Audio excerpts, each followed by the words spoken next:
नावस्थित तद्गतेन मनसा पश्यन्ति यं योगिनः यस्यान्तं न विदुःसुरासुरगणाः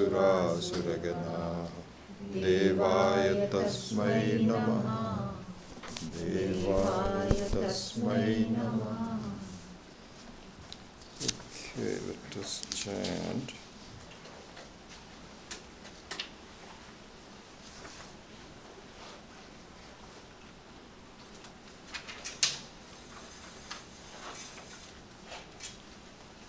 Two, three, four, five.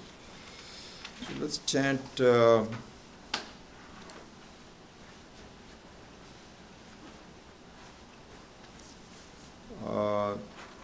7 verses, starting with verse number 34 of the 6th chapter. 34, 35, 36, 37, 38, 39. We probably will not cover all of them, but let's, as a group, they kind of belong together, so let's do that. Number 34. Chanchalam himanah Krishna. Chanchalam himanah Krishna. Pramathi balavadridham. Pramathi balavadridham. Tasyaham nigraham manye. Tasyaham nigraham manye. Vayoriva sudushkaram. Vayoriva sudushkaram. Shri Bhagavanuvacha. Asamshayam mahabaho. Asamshayam mahabaho. Mano durnigraham chalam. Mano durnigraham chalam.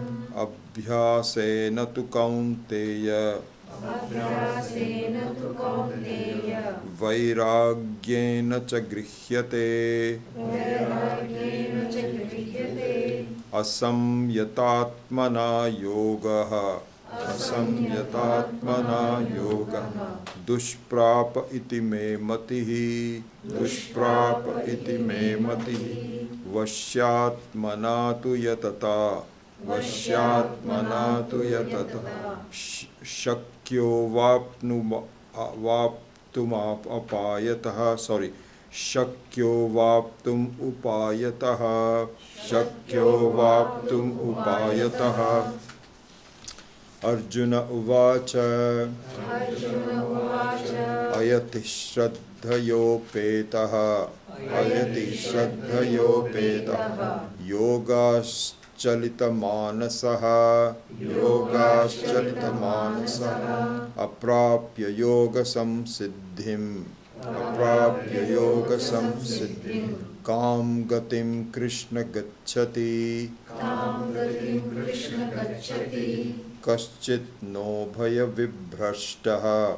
Kaschit no bhaya vibhrashtaha. Chinnat brahmiva nashyati. Chinnat brahmiva nashyati. Apratishto mahabaho. Apratishto mahabaho. Vimudho brahmanah pathi. Vimudho brahmanah pathi. Etan me samshayam Krishna. Etam me samshayam Krishna. Chetum aharsya sheshataha. Chetum aharsya sheshataha. Twadanya samshayasyasya. Twadanya samshayasya. Chetana hyupapadyate. Chetana hyupapadyate.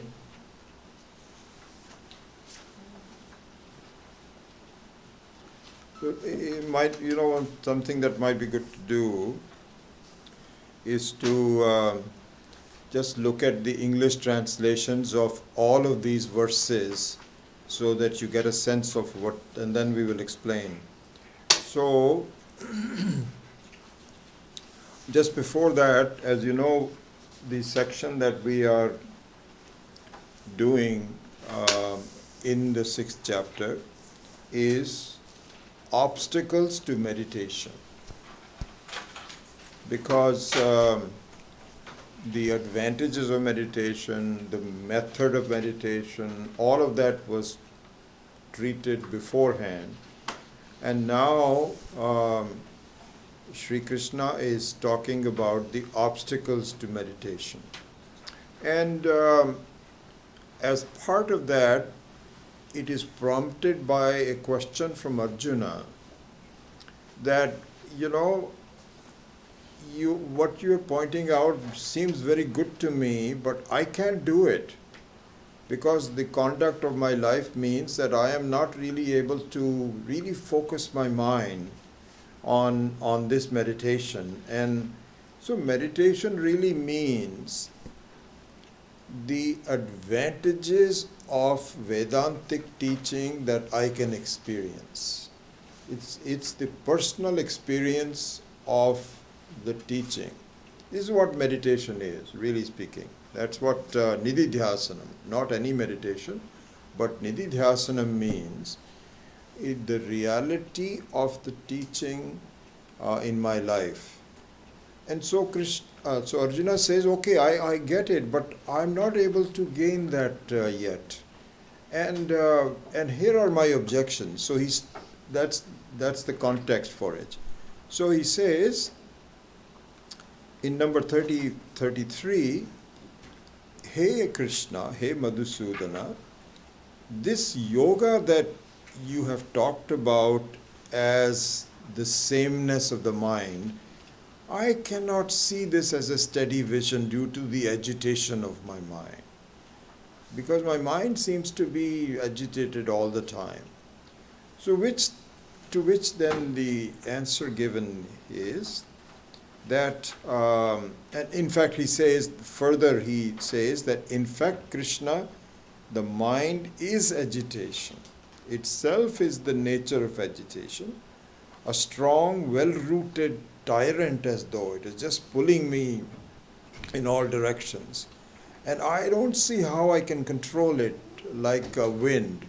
You cannot control the wind. It just goes all over the place.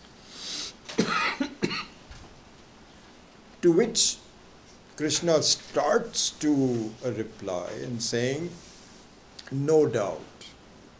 Arjuna, there's no doubt about it. The mind is agitated and difficult to master.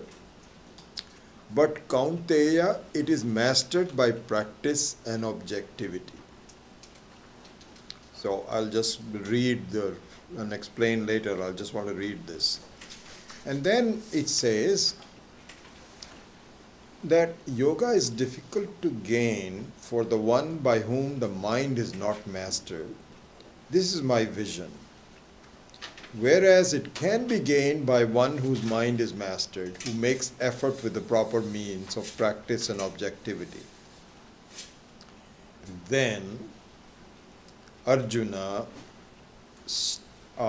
replies to that, the one who is endowed with faith in the Shastra, but whose effort is inadequate and whose mind wanders away from yoga, having not gained success in yoga, Krishna, to which end does he or she go?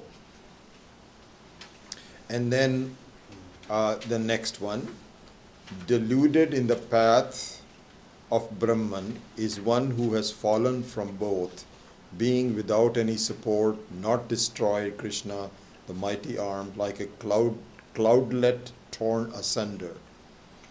Krishna, you should eliminate this doubt of mine totally, for other than you, there is no one who can be the remover of this doubt. So you can go into the specifics of it and so on. So I just wanted to give you the sense of what the what this dialogue is all about. So now let's go back to the explanation. So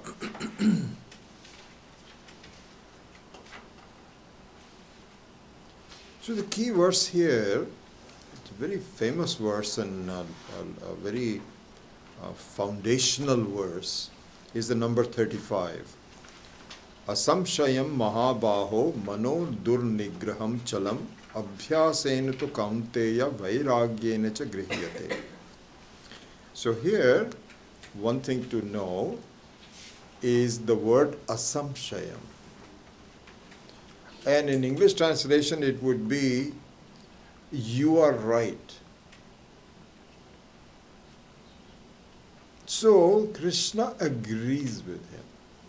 So Swami Dayananji also has said in so many times, he said, the best way to calm somebody down is to say, I understand what you are saying.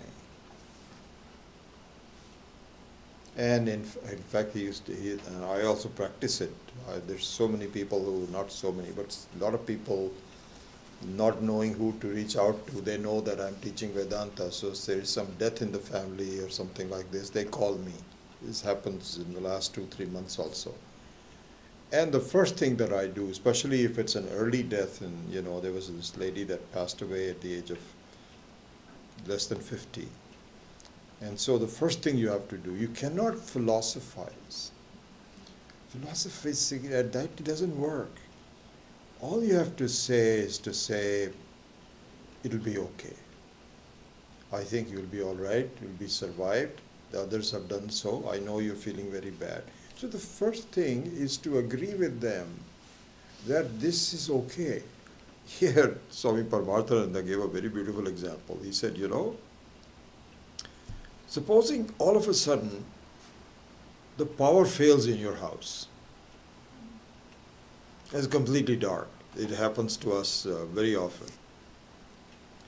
What your first resort is? To find out if it is just my house or the whole neighborhood has fallen. And if it is just your house, then you've got a problem. Why? Because PG&E is not going to come. They only come if there's a neighborhood something. So you have to call your own electrician. God knows what will happen. And then maybe there's something special in your house. But if you found out that the whole neighborhood is out of it, you relax.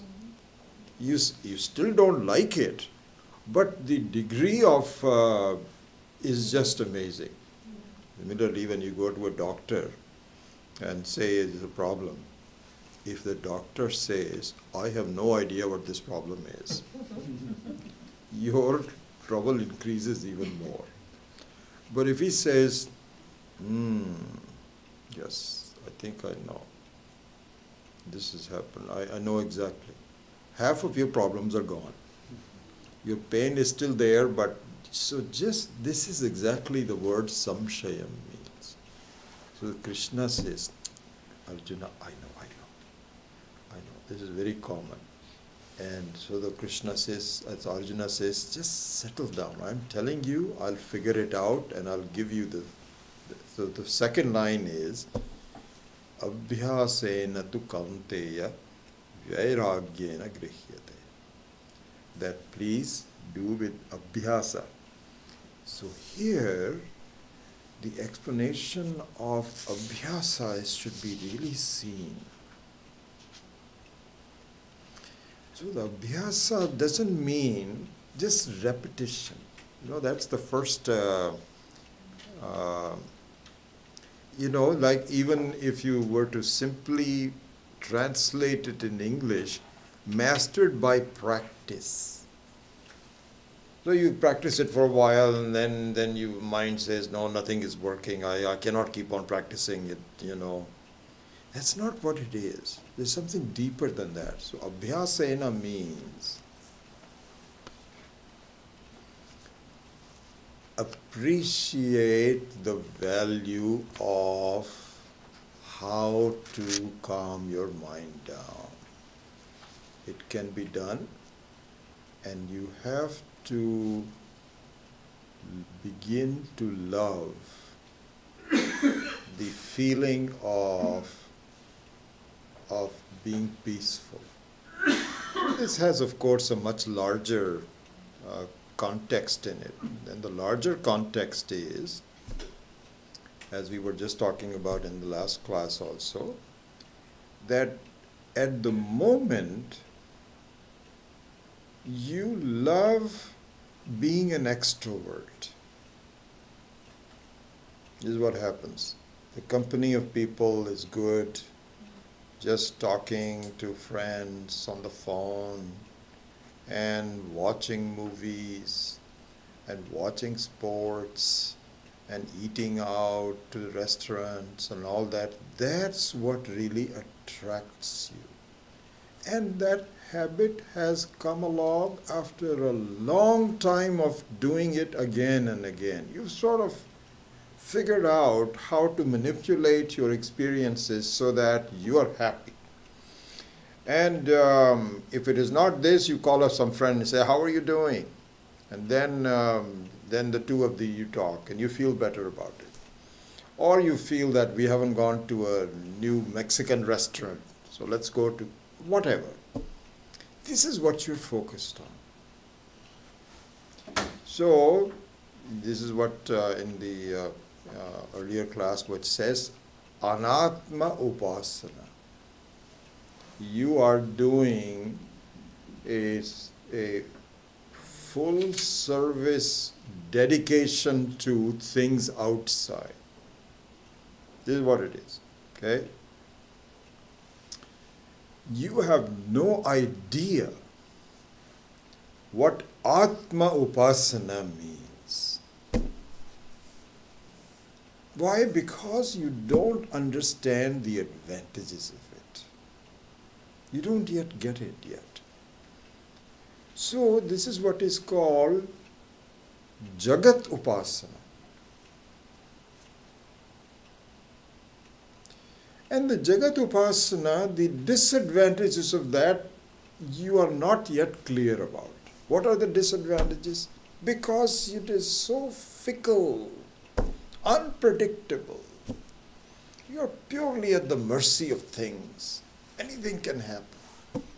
And it does.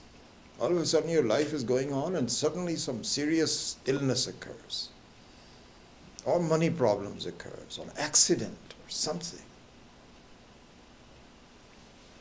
I remember I was at the ashram, this is several years back, I think it must have been about 10 years or maybe even more than 15 years back at the Sailorsburg ashram when Swamiji was teaching.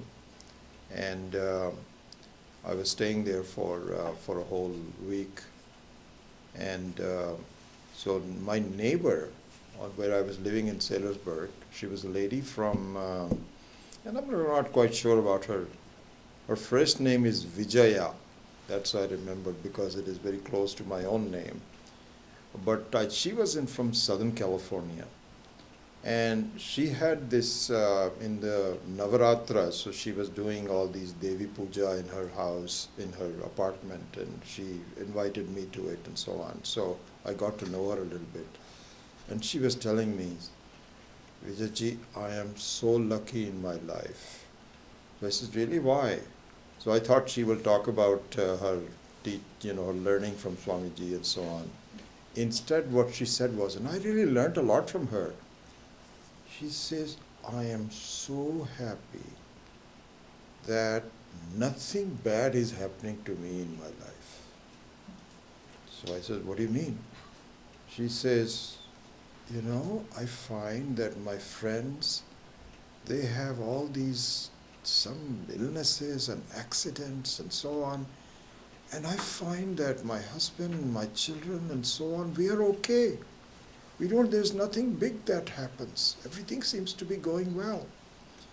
And I thought to myself, she's a very thoughtful lady. Because, this is what happens. If you're not aware of the presence of Ishvara, then you feel, oh, this is normal. I expect my life to be absolutely perfect. If something bad happens, then I feel something. But to appreciate that a normal life can be a very happy life, it requires, so I thought she's a good person. But it doesn't happen. This is very rare. So the disadvantages of Jagat Upasana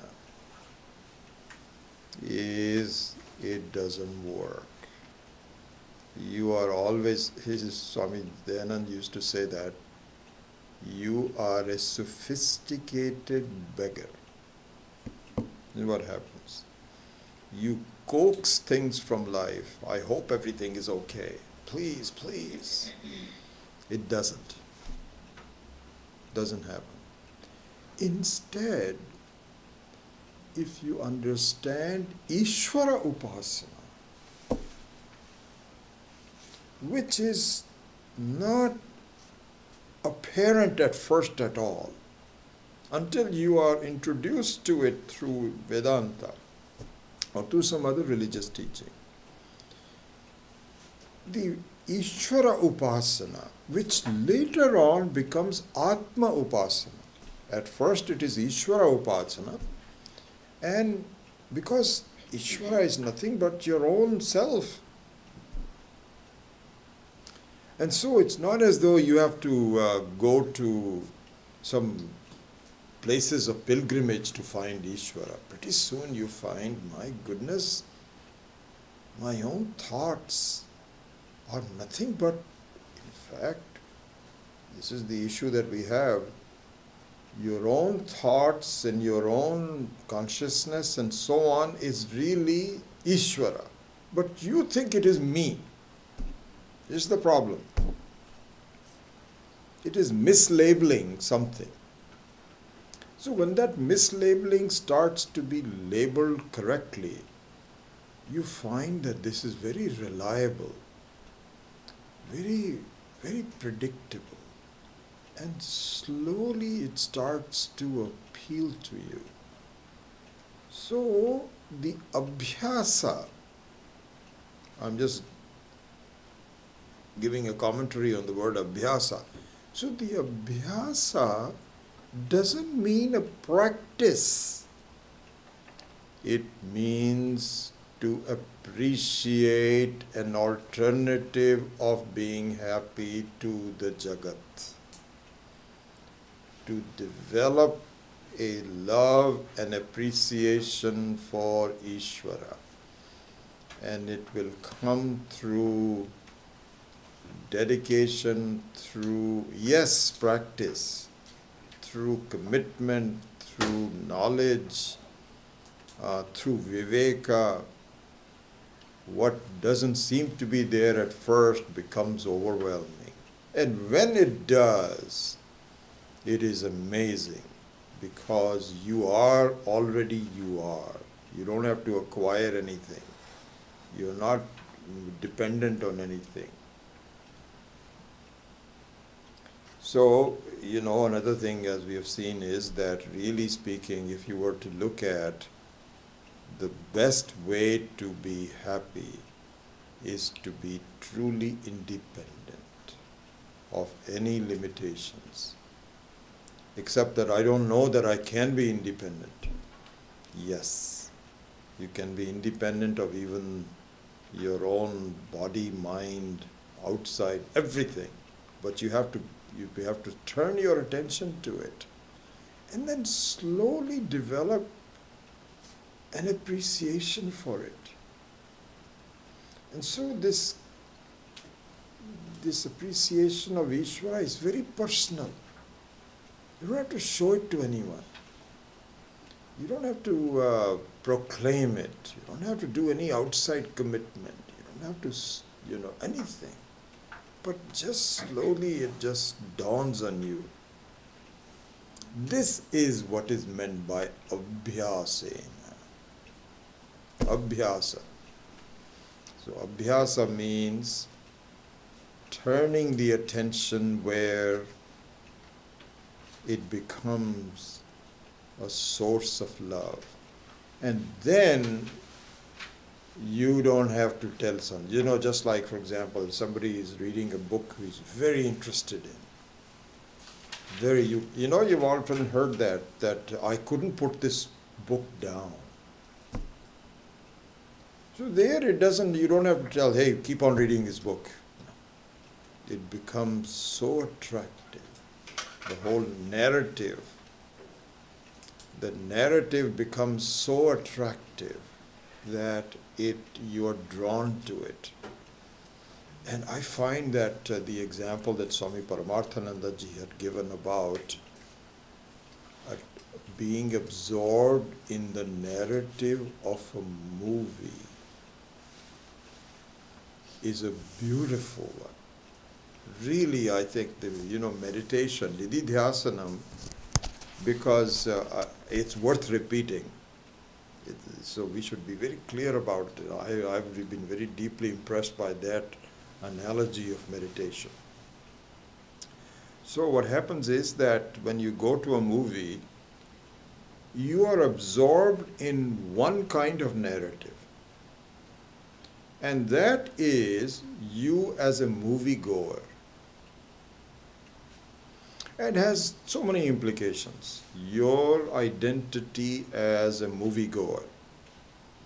And that means you are a person, you have a family, you came in a car, did I lock the car? The tickets are too expensive. What's happening to movie prices these days? Popcorn, and all of those. This is the narrative that you are in. Then, after all these commercials and so on, the movie starts. And for a while, your narrative of a moviegoer is overwhelming the narrative of the movie. You are just viewing it as something. Slowly, your absorption in the movie becomes overwhelming. So then you start to identify with some characters. And now, your identity is so overwhelming that you forget you are a moviegoer. Beautiful example, I thought, really. So just to remind you, meditation in nididhyasanam, not just general meditation, let's look at the pure Sanskrit word for it, nididhyasanam, means to be absorbed in the narrative of Ishvara and your own, the mahima of your own Atma. It is not just thoughtlessness, but to be so absorbed in it that your identity as a jiva is overwhelmed by the identity of Paramatma. And the narrative there is not just simple. I'll just give you one thing. The Atma is Swatasiddha,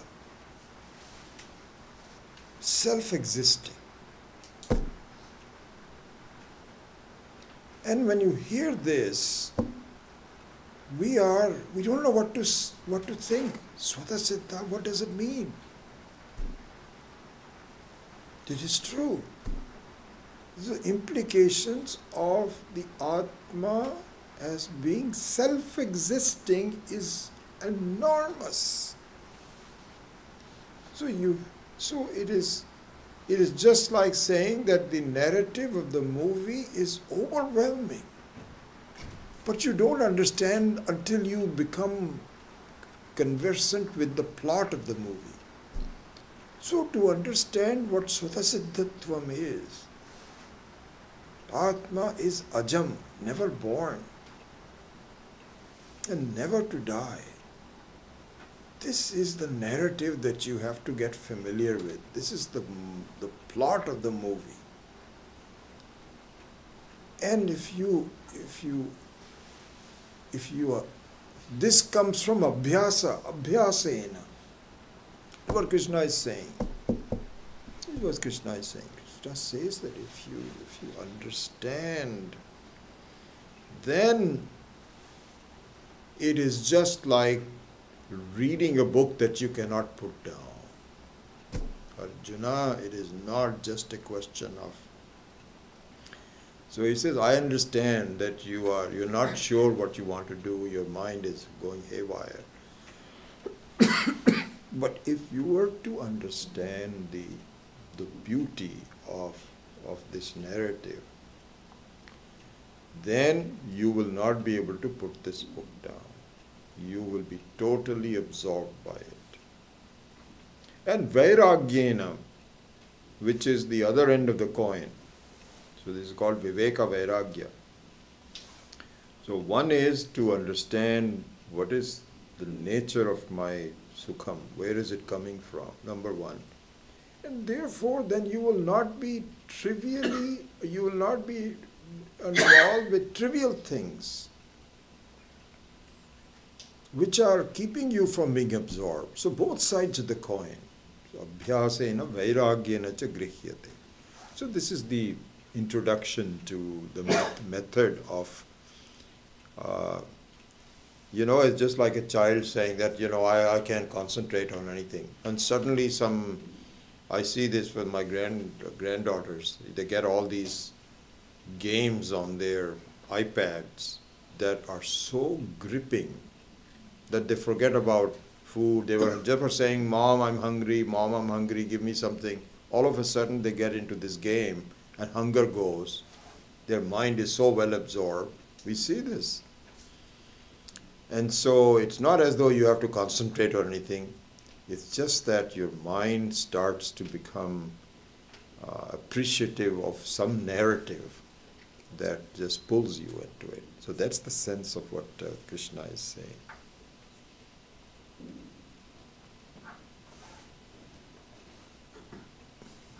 Then he continues on with number 36.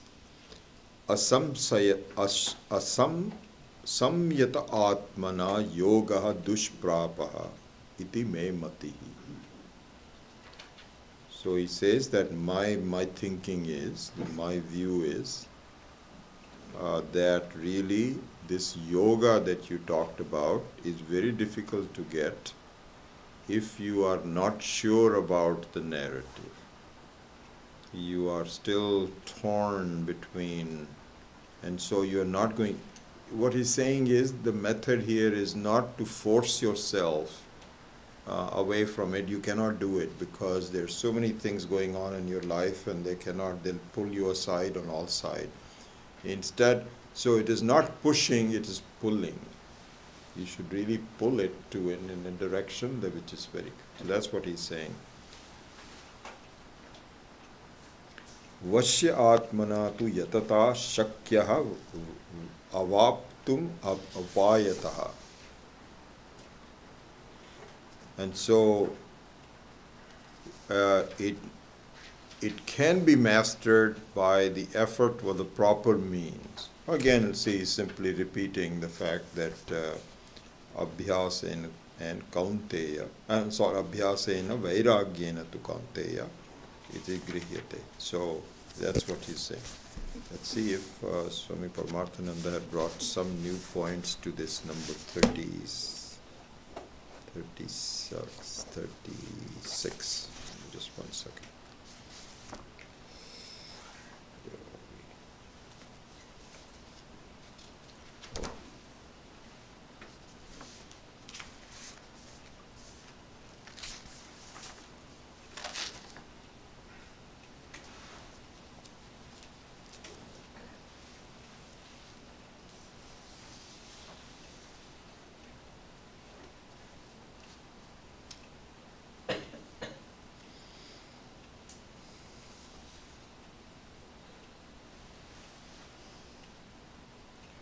So yeah, asamyata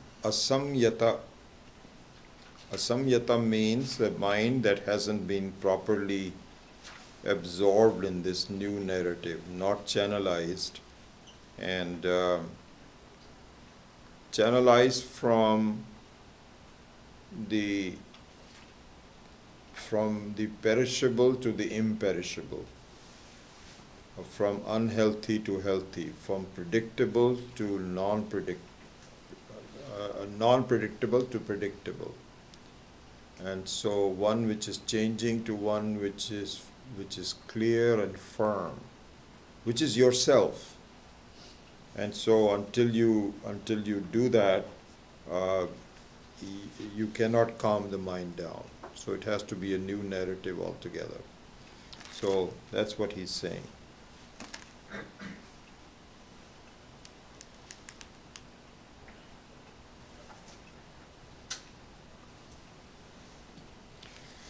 And so there it is said that in the very beginning, you may want to do something, some artificial aid to your mind, some artificial aid to the mind by sitting in a Padmasana and quieting your mind down and having a place for meditation which is quiet. And all that is maybe necessary in the beginning. But that's just that's not the real meditation. Real meditation means that the way you look at things, the way what are you absorbed in your life? What is your attitude? So again, in the Drigdrishya Viveka, this is explained in great detail. Yatra yatra manoyati tatra tatra samadhaya. That really speaking for, and in fact, in Gita also, Pashyan Krishnan, whatever you are doing at any one time, you have to see this.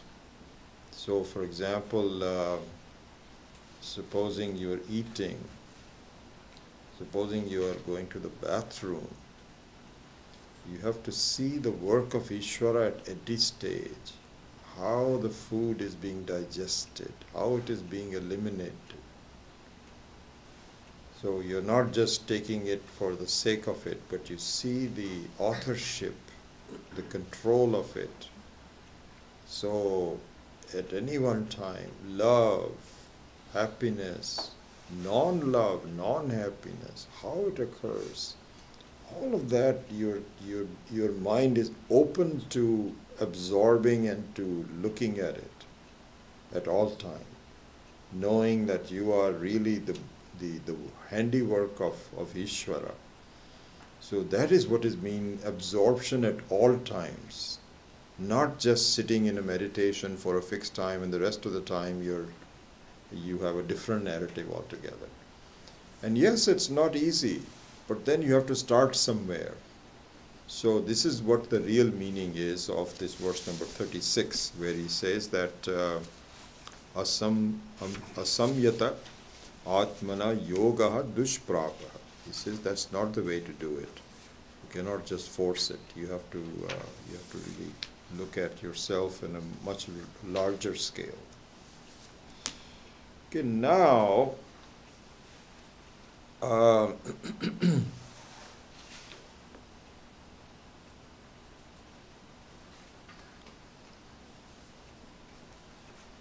with this number 36, a section of the Gita is now complete. Krishna concludes the answer to Arjuna's question that how can I control my mind, which is so chanchalam. So he concludes that through abhyasena and vairagyena, where we've been talking about and so on. He does all of that. And now,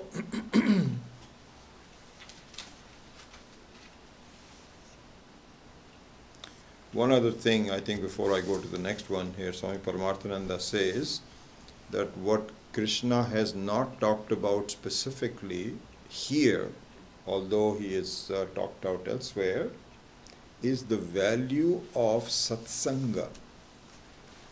Satsanga means the right company of people. This is considered to be very important because even if you are very sincere in your efforts, but you are in a company where this is not appreciated and people don't know, their values are different, they will slowly affect you. It's very difficult not to be affected by it. And so to have the right company of people is very important. And so that is also part of the abhyasena and so on. Here, Adi Shankara in Bhajagovindam, there's a very famous verse that Swami Paramarthananda quotes So in Bhaja Govindam, Adi Shankara said, Satsangatve Nissangatvam, Nissangatve Nirmohatvam, Nirmohatve Nischalatatvam, Nischalatatve Jivan Mukti. So he gives the stage. So he says, Sattva Sangatve means with the right association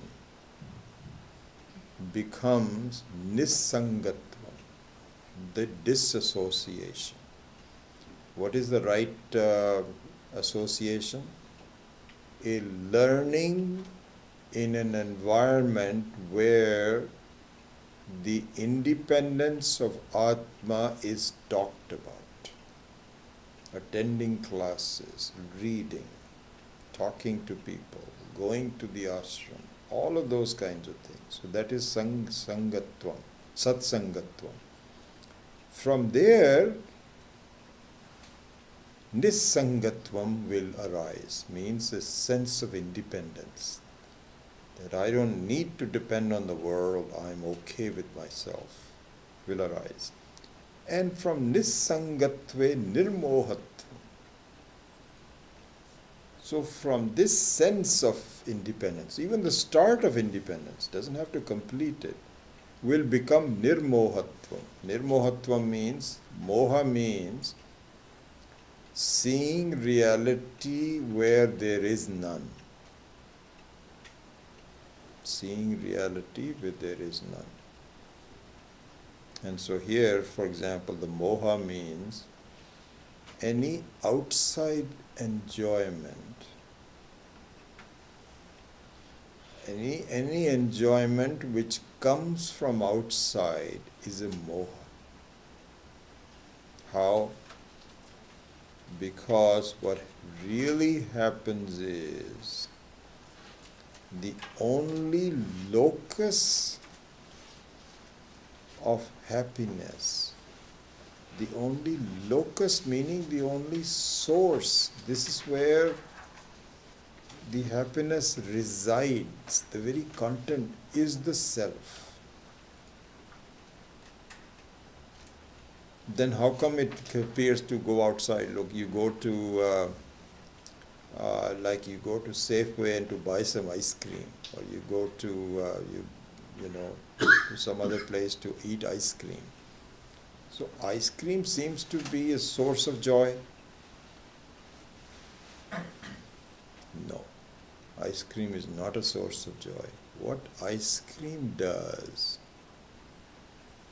is to quieten your mind down and your sense organs down, so your own sense of joy becomes expressed to yourself.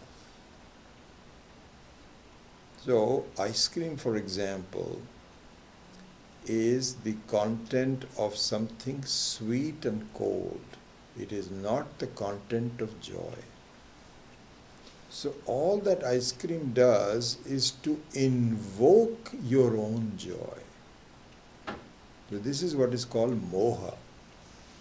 So moha means the appearance of joy emanating from places other than yourself is called moha.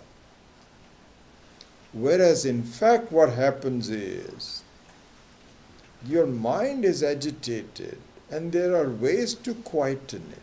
When the mind gets quietened, your own sense of happiness expresses itself. So nissangatvam means to understand that my own source of joy is being impeded by my mind, when in fact I am the very source of it. So this is the meaning of satsangatve nissangatvam, nissangatve nirmohatvam, nirmohatve nischalatatvam, nischalatatve jivan mukti. Means that once this delusion is taken away, then simply your own self-experience would lead you into understanding that, oh my goodness, I had made such a mistake. I cannot believe it. I am what I am seeking. You think I'm seeking something else, but I already am what I was seeking. So this comes in stages. And so this is what Krishna is saying, that until you figure that out, your mind will not be totally quiet. So now, as I was mentioning in the previous class, a new section is begun. That comes from the question by Arjuna on verse number 37. So he says, tell me, Krishna, if I am not able to gain this, then what happens to me? What will happen to me from now on, in my future, perhaps in this life or even next life? In fact, he's talking about next life, as we will see. What will happen? So, implicit in this question is a sense of pessimism. And I was saying in the earlier class also that, sometimes the teacher is very optimistic. Oh, this is your own self. You can just practice this and you appreciate it and just listen to it and you'll find that there is something very beautiful. And in my own personal experience was that we were learning this in Piercy. We would have satsangs, and my wife and I were very fortunate to have our living quarters right next to Swamiji's satsang area. So we would just follow Swamiji after the class, and then there will be a 15-20 minute, maybe a half hour satsang. And so we will always be there because we were right next to it and so on. And in the satsang there will be all kinds of questions. And one of the common questions will be, Swamiji, I don't think I can do this, what you are promising. Swamiji saying, why? What's the problem? He says, Swamiji, I have special problems. And you don't know how many problems I have. And I cannot do this at all. So Swamiji used to say, sometimes the optimism of the teacher is weighed down by the pessimism of the student. They also turn around. Swamiji says, well, maybe you're right. Maybe you can't do this. So in a way, what Arjuna is doing is expressing his pessimism. He says, what if I am not able to do this? Means I am not able to do this. My question is, well, if I'm not able to understand what you're saying, then what happens to me? So let's just follow this. So he says,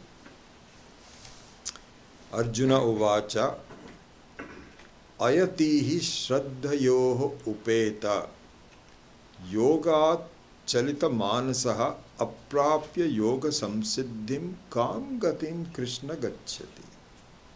He says, what happens to a person who is not able to do this yoga?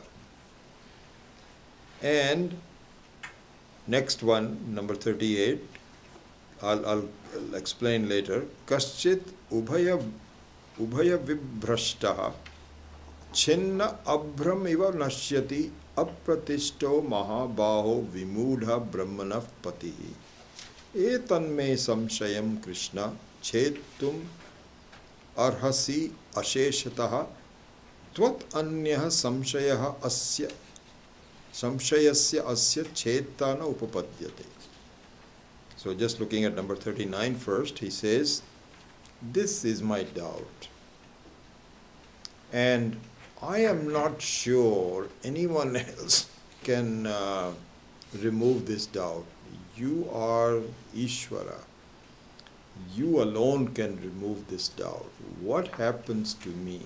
And so here, one interesting thing. Other people cannot remove this doubt because they don't know what happens between one life or the other. Only Ishvara knows what happens to the travel. Therefore, you alone are qualified to tell me.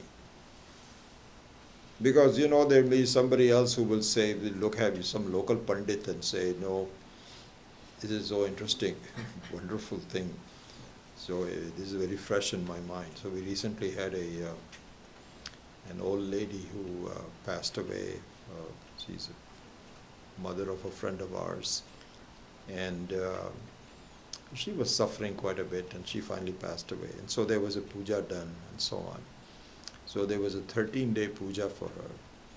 And if you listen to the panditas, they all say that with this puja, this person will gain moksha. That they will reach moksha. This is not true. You cannot reach moksha by puja doing some pandit doing some puja. It's just not possible. It's not possible. It is unscientific. It's not possible. But they say that that if you do all of these kinds of things, then we want to make sure that the departed soul reaches moksha. Okay. So the human beings can say anything they want to, and they quote some kind of a scripture, to say that. So Arjuna is saying human beings can say anything, but you as Ishvara alone knows what the truth is. And so you are the best source to tell me. I'm very lucky that I have you as my teacher here, Krishna. You tell me what will happen to me. So in this assertion, two things are being said. One is that I don't have any hope that I will understand what you're telling me. And number two, I do have hope that with your advice, you tell me what will happen to me. And so he says, what will happen to me is that I have not gained what you told me. And I will be lost. So here the story of, there's a very famous story which should be, this is called Trishanku, the story of Trishanku. That should be kept in mind. So the story of Trishanku is that there was a student of a Mahatma, and so the Mahatma was telling him about, this is Vedanta, everything good. And then he was also telling him about Swargaloka, that you go to heaven, and then you can also enjoy, and so on and so forth. So the student was not totally convinced that he can actually understand what this vidya is, what this knowledge is. As most of us, we all have, that how am I going to get the whole thing? I don't have that vision yet. So he was like, Trishanku was also the same way. So he asked his teacher, he says, I have a request. So he says, what's the problem? He says, you are a very powerful Mahatma. You have so many powers. Can you make me go to heaven? So the Mahatma said, why do you want to go to heaven? Because that's all very temporary anyway. You'll just like going to Hawaii for a couple of weeks. And after that, then you'll be back again, and you'll be even more miserable. People after going to Hawaii are even more miserable that, my gosh, that was so beautiful, now I'm back into this area, and so on. So he says, oh, you don't want to go to heaven. He says, no, please, please, please. I really do want to go there. So he says, okay. So through his special mantras and so on and so forth, he says, go. So Trishanku, this is just a story. I don't know. This is really just to make a point. So Trishanku goes to the heaven, and on the heaven there are Dwarapalas, on these strong people who are their gatekeepers. So they say, "Who are you? What are you doing here?" So they said, you know, I've been sent by this Mahatma, and here's his letter. His letter says that I'm supposed to gain an entry and so on and so forth. They look at this letter and says, no, this letter I don't recognize. I don't know which Mahatma you're talking about. You are not qualified to go into this heaven at all. Go back. So he went back to the Mahatma and he says, sir, that guy turned me down. What can I do? So what do I do now? You have sent me. I no longer qualify to be your student. And the Swarga doesn't, so I'm in the middle. So the Mahatma said, okay, I understand. I'm going to create a special heaven just for you in the middle. And you will be just enjoying like the heavenly abode people. And this will be called Trishanku's heaven. That's all I can do, because they won't admit you, and you're much more superior than going back here. So here's what it is. So this is called the story of Trishanku. The story of Trishanku means Arjuna is saying, listen, I am not qualified to do karma. I don't go to the temple enough. I don't do enough pujas. Because you told me that you study Vedanta, you'll be okay. You don't have to go to the temple every day. Don't do pujas. You can understand it. Just see Ishvara all the time. So I've stopped going to the temple. A lot of my other friends, they are going to temple and they are very happy. They are saying, I don't know about this Vedanta business. I am just going to do my prayers and I'm very happy and my life is going well. Well, you separated me from those people. That company I don't have. I'm no longer going to the temple. And yet I don't understand what you're telling me. So I'm caught in the middle. I'm caught in the middle. I'm neither here nor there. So what is going to happen to me? And not only in this life, but tell me what will happen to me in my next life. This is his question. So in this line of questioning, two things are apparent. One is pessimism. And pessimism in the fact that I don't think I can understand what you're telling me. I'm not capable enough of it. And despite all the things that Krishna has said, he still comes up with this new question. And number two, tell me. So Krishna says, no, you'll be okay. He says, no, I'm just asking you. In case I'm not able, can you just answer me this question? In case I'm not going to do this, what will happen to me in my future, in my next life? And so Krishna thought that this is a reasonable question that people ask and I should really answer it. So this is the line of thinking of number 36, 37 and 38. So let's see if there's some other points that I want to make.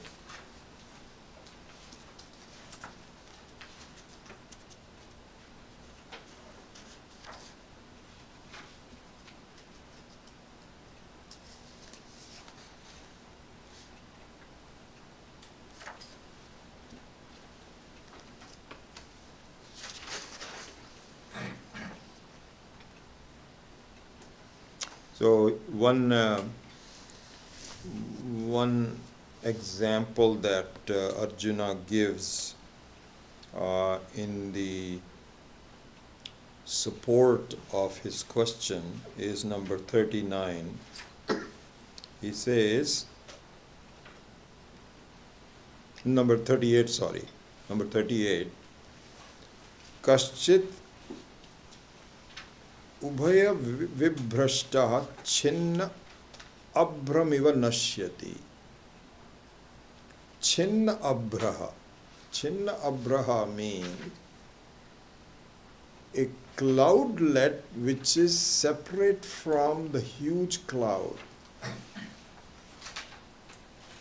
So he's just giving very a poetic explanation of his problems. So what the example is, that if you have a huge cloud, then the wind cannot disturb it. It can simply move it. Just move it. That's all. But suppose a small cloudlet is separated from the big cloud, then the wind can completely eliminate it. Swami Paramarthananda says that if you could still look at the very play in the sky, you find all these kinds of things. So Arjuna says that if I get separated from those people who are dedicated to learning Vedanta, and I don't have the interest because I don't have the ability, then what will happen to me? Will I be eliminated like the cloudlet? This is his question on that.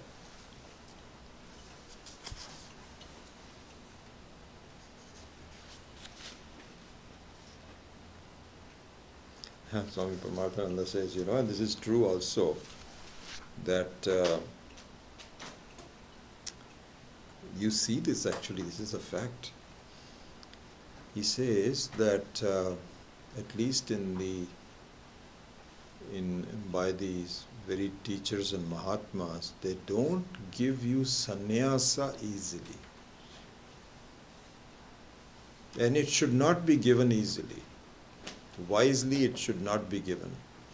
You should not even encourage them to come to the ashram. Why not?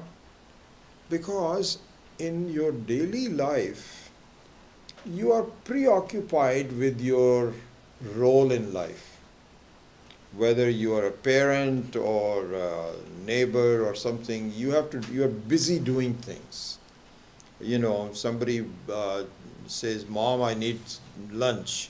So you're busy making lunch. You have a role that you're somewhat dissatisfied with your life, but then you are occupied with whatever it is going on. Everything is quite set. If you go to an ashram, supposing you, this happens all the time, where people used to come to us, to Swamiji, and say, Swamiji, I want to just come to the ashram. So he says, why? He says, I don't know, I don't have any social life anymore. I just want to be, and I like what you're teaching, and I just want to stay at the ashram. So at the ashram, what happens is, you don't have any set life. You can do anything you want to. There are some people who are given some duties. In Sailorsburg, also in Piercy, when we were there for 2.5 years at Piercy, everybody had a duty. So we were all busy because we didn't have any outside help. My wife used to go to the post office, and I would go to a bank. Other people were doing this. There were people who were cleaning. We were all busy. But if you go to an ashram in India, you don't have to do anything, because there's enough people who are cooking and going to the bank and so on and so forth. Now, you don't have any set duties. You don't know karma, and you are sitting all by yourself. And you feel, after a while, useless. You're studying some classes and so on, but in between, you're not doing anything. So this is a problem. You start it's good that it will start some search in but supposing you are not capable of doing that, it is not a life recommended. And in fact, what happens is that sometimes in the ashram, all these bad habits come, where you start to blame others. You're not pulling your own stuff, and so on. Ashram life can be very difficult. It looks very attractive from outside, but it cannot be. And so therefore, exactly, this is what is called yoga bhrashta. Now you cannot go back to the family, because you have already said goodbye to them, that I don't want to be part of this, I'm going to an ashram, and they all say, no, please don't go, don't leave us, this is no. I've had enough of the problems, I'm going to the... In ashram, you're not yet very happy. So you're something like a Trishanku in between. So Arjuna says, what will happen to me? So there Krishna now starts to reply to it, which we'll see that in more detail next time. But at least let us look what his thinking is. So number 40, he says, Shri Bhagavan Uvacha, Parthaha na eva iha na amutra vinashaha tasya vidyate nahi kalyanakrit kaschim durgatim tata gacchati. A very famous, often quoted verse, so many of them. And so here the question is that, supposing I'm studying Vedanta, and which means that I'm being pulled away from my normal life and I'm doing something special and I'm learning this enormous vidya, knowledge, but I'm not able to get there yet. What will happen to me? Like I've been studying Gita for 6 chapters. Supposing my body falls off, and in my next life, do I have to start with chapter number 1 again, or can I go to chapter number 7 from the previous life? What will happen to me? So here Krishna tells him, listen, I can tell you, I will protect your future. I will make sure that whatever you have gained in your previous life is not lost. Is not lost. So this is where we'll continue. I won't go into all the details of it. We'll continue that next time. So this is where the makeup of the jiva should be examined. Because this is not just idle promises that you don't have to believe in it. There's no belief system here. This should be understood. So the makeup of the jiva, as you know very well, this is just a repetition of that, is that the jiva means you and I as an individual is called a jiva. What is called a pranadhari, one who is alive, one who has a form and so on, has 3 kinds of bodies. We consist of 3 bodies.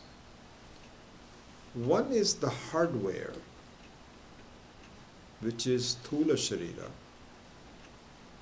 One is the software, which is Sukshma Sharira. And the third one is Karana Sharira, the causal body that is responsible for my quest of becoming the whole. Without the Karana Sharira, I will not have a attempt to gain total freedom. These are the 3 Shariras that we all have. Okay? And as you know very well, that in the Jagrat Avastha, in the waking state, all 3 Shariras are active. Sthula Sharira is active, Sukshma Sharira is active, and Karana Sharira is active. In dream state, Swapnavastha, the hardware is not active. Only the software is active. Thinking. But there is no real body. Even the body of the dreamer is also a thought. Okay? So this is the dream state. In the deep sleep state, even the software is also absent. Hardware is of course absent. Software is absent. Only the Karana Sharira is there, which is ignorance, which is an inexpressed desire to be happy, to be complete. Happiness, of course, is there, but to be complete. That Karana Sharira, which is a question mark, which is a question mark for me to say, what do I need to do to be honored, to be happy, is still there, unanswered. And in the meantime, then you go back to the waking state where all three of them are active. Okay? So this is the jiva. This is the makeup of the jiva. This we should understand, that all of us have these. It's kind of like, one way to look at it is that you are a laptop. You are a laptop where you have the hardware, the disk drive and keyboard and all those kinds of things. Then you have the software, which expresses itself through it. It is possible that your hardware may fail.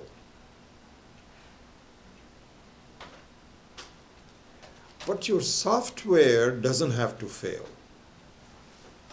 The software needs some way to express itself in some hardware. It's kind of like buying one of those, what's it called? The online software service from Microsoft, huh? Cloud, Azure. Or Azure, or no, you can saying that subscription, that's what. So this is called subscription software. You get it from Microsoft or Adobe. And just because the hardware fails doesn't mean that you don't still have the subscription. You have to get a brand new hardware to use the same subscription software. That's the analogy. Okay, so here's what happens. We have three kinds of bodies: hardware, software, and the causal body. Okay? The causal body says how to be totally happy. And the causal body will not go until the answer for me about how to be totally happy is clear to me. Until then, my question remains. Partially I can get some happiness here and there, but not totally. So that means that the Karana Sharira will stay on until the ignorance is removed. When the ignorance is removed, then the jiva discovers that I am not my body, I am something different from my body. I am the very self which I always was before, but I didn't understand it. So in essence, Jivatma becomes Paramatma. Jivatma was always Paramatma, but thought it was a Jivatma. Anyway, that's as much as the Karana Sharira goes. Okay? So to look at the answer that Krishna is giving, let's go back to the other two bodies, which is hardware and software. Okay? So what happens is that the Karana Sharira is not answered yet. And in order to answer the Karana Sharira, you take up different bodies. And the outer body, which is the hardware, is just a convenience for you to understand the Karana Sharira. So you transact and you talk to people and you touch and you eat and you know all those kinds of things. But the real question is, how do I become totally happy? Now, what happens is, in between, while you are still looking into it, your hardware becomes non-functional, dysfunctional. Your disk drive breaks. you lose your body. Okay? And as I've told you before also, this is something that we should really understand very clearly. There is not much difference between sleep and death. Very little difference. The difference is that after sleep, you go back to the same body, hardware is still functioning, and after death, you take up a new body, a new hardware. Software remains the same. Sukshma Sharira remains the same. But now you are expressing it through a brand new laptop. And so that continues. So the Sukshma Sharira, which is also called Antakarana, it's your internal, it's kind of like your wealth which is yours, continues on from life to life. Hardware is given up, Bahikarna. And along with the hardware comes outer wealth, your bank balance, your relationships, your friends, all those are gone. You now have a brand new setup. But your Sukshma Sharira, which consists of your mind, your attitudes, your forbearance, your forgiveness, your sense of love, your selflessness, or the lack thereof, either one of them, those are yours. So this is why they say that it is much better to work on the internal wealth than the outer wealth. Why? Because the outer wealth is a loan that has to be paid off very quickly. The inner wealth is also a loan because that's not your real self. That is also a body that you are expressing yourself with, which is the software, can stay with you for a much longer time. Okay? This is the backdrop of the nature of a jiva. With this backdrop, please understand what Krishna's answer on number 40 is. Krishna says, wait, if you have earned some money, your wealth, not money, your internal wealth, how can anyone take that off? We will protect it. I will make sure it is protected. I'll make sure that nothing is lost. So, you study Vedanta and you're improving your situation, you're trying to understand, you have an understanding of Ishvara and all that kind of a thing, and then you pop off. It's not as though you have to start all over again and then this, that or the other. Yes, from a body standpoint, you have to find a mother and father and who will love you and all of that. But I'll make sure that the situation is much more amenable to you because you have already started the quest for independence, and so no question about it. First of all, I think you should not be that pessimistic, hey Arjuna, but given that you are, don't worry. We'll take care of you. Your own karmas will take care of you. My laws of your karmas will take care of you. Don't worry about it. This is going to be his answer that we will look into in more detail next time around. So I just wanted to finish that section, which is the fact that what will happen to me if I were to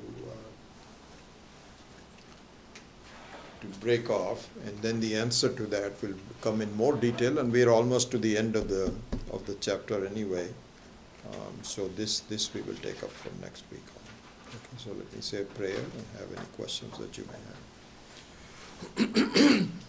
Om Asatoma Satgamaya Tamasoma Jyotirgamaya Mrityorma Amritam Gamaya Om Purnamadav Purnamidam Purnat Purnamudachyate Purnasya Purnamadaya Purnameva Vashishyate Om Shanti Shanti Shanti Hari Om Shri Guru Pyo Namaha Hari Om.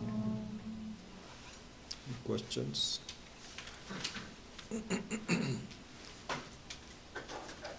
Yeah. I find Sri Krishna Mahabhava often, but in number 38, it's the opposite. So in 38 he says, Apratishto Mahabhavo. Apratishtaha Mahabaho. Is there a commentary on the two different meanings of Mahabhava? So, I think the one thing that he says here, Mahabaho, is to prop him up a little bit. You know, because he's now feeling pessimistic.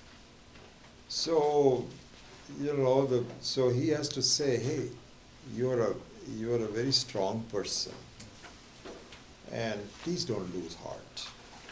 First of all, you should continue studying. There's a long life, and I'll make sure that you know, and even in my case, I tell you this: if I pray to Ishvara, it is not to give me more long life, but to give me an opportunity so that my progress is maintained. And whatever life that I have is up to him and so on. And I also feel that if for some reason I should collapse before I become a Jivan Mukta, then so be it, because I'll be taken care of. So here, this is a, to make Mahabaho is repeated to say, don't be pessimistic. You are a strong person and you'll be okay. So don't waste your time doubting every now and then what will happen, this, that, or the other. Don't use your emotional energy. Just keep going. You'll be okay. That's kind of my sense of what This Yeah. is actually Arjuna saying, calling Krishna Mahabhava in this instance. I think he's just calling his. Oh, I see. I'm sorry. I didn't know that. This is I see your point. I missed that. Sorry. That is interesting. I don't know that. Why he would call Krishna Mahabaho.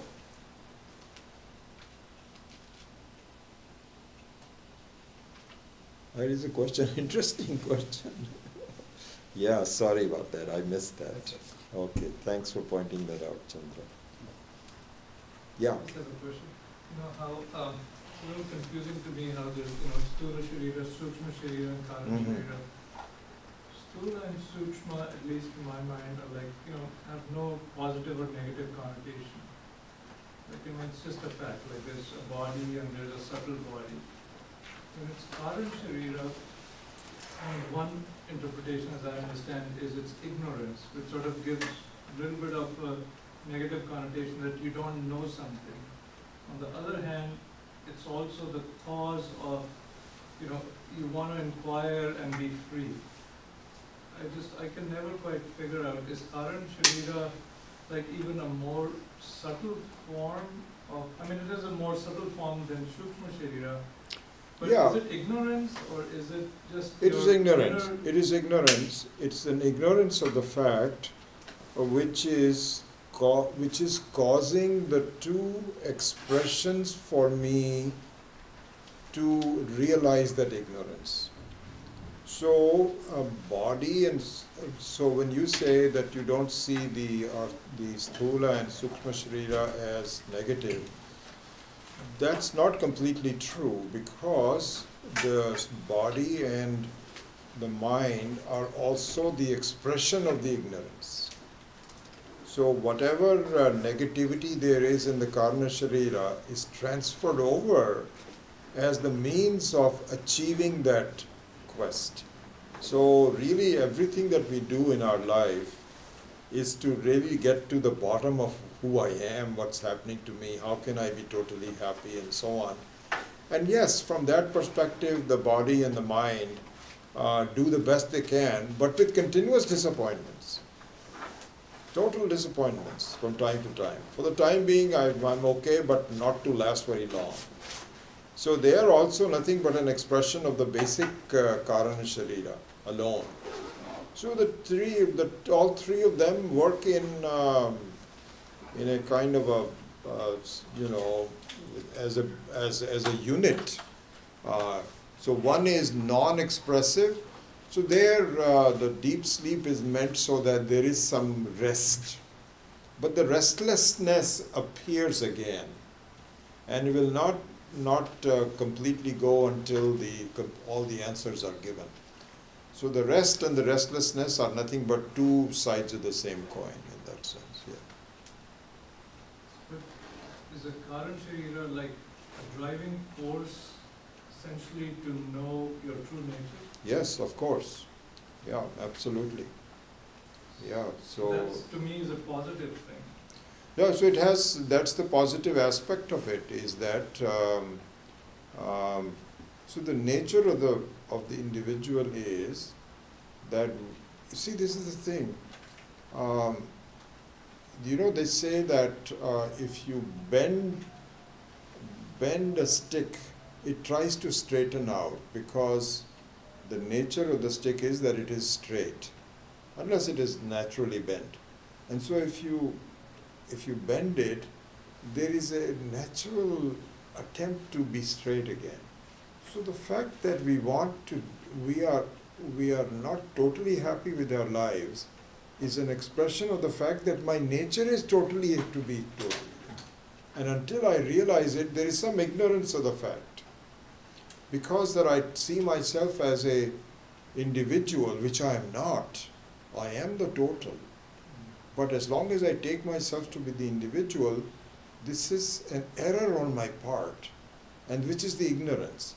But the desire to be totally free is the positive aspect of that ignorance. Yeah, something like